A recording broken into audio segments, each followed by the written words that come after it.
বন্ধুরা, কুকিং অর্পিতাতে আপনাদের স্বাগত জানাই। আমি আজকে বানাচ্ছি কচু দিয়ে চিংড়ি মাছের ডালনা। তার জন্য আমি প্রথমে এই যে কচু নিয়ে নিয়েছি, কচুগুলোকে আমি এবারে কেটে নিচ্ছি। কেটে ধুয়ে নিয়েছি আমি কচুগুলো। এই যে আমি দু ফাঁক করেছি, আমি বেশি ফাঁক করিনি। এবারে আমি মশলা এখানে জিরে আর লঙ্কাটা আমি বেটে নিচ্ছি। হয়ে গেছে, মশলাটাকে আমি এবারে তুলে নিচ্ছি। কড়াইতে আমি জল দিয়ে দিচ্ছি। এবার আমি কচুগুলো একটু হালকা সেদ্ধ করে নেব।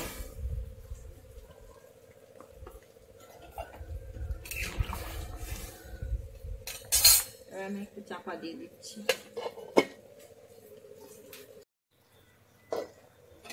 আমার এখানে কচুগুলো আমি হালকা সেদ্ধ করে নিয়েছি। আমি বেশি সেদ্ধ করছি না, কারণ ভাজার সময় কচুগুলো ঘেঁটে যাবে। আমি এবারে কচুগুলোকে তুলে নিচ্ছি। আমি এখানে দিয়ে এবারে কচুগুলোকে তুলে নিচ্ছি।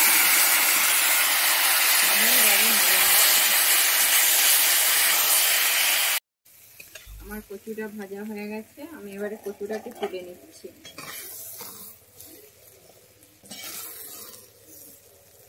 চিংড়ি মাছ নিয়ে নিয়েছি, চিংড়ি মাছটা আমি নুন হলুদ মাখিয়ে নিয়েছি। আমি চিংড়ি মাছটা এবারে ভেজে নিচ্ছি।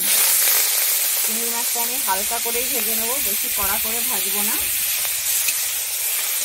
বেশি কড়া করে ভাজলে চিংড়ি মাছের যে স্বাদটা সেইটা চলে যাবে।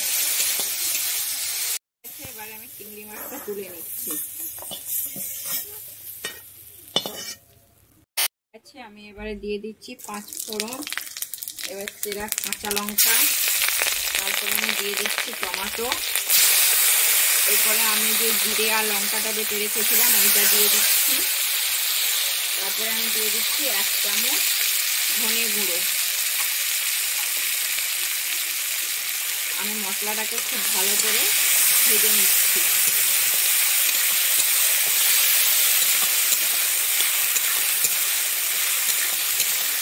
এবারে আমি সামান্য একটু নুন দিয়ে দিচ্ছি।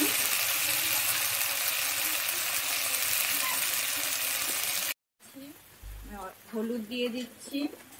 এবারে একটুখানি জল দিয়ে দিচ্ছি।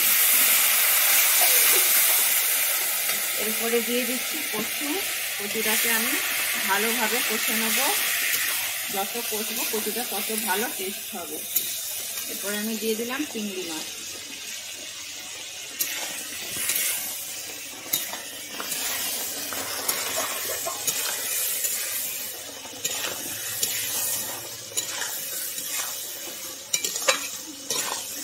কচুটা ভালোভাবে কষা হয়ে গেছে।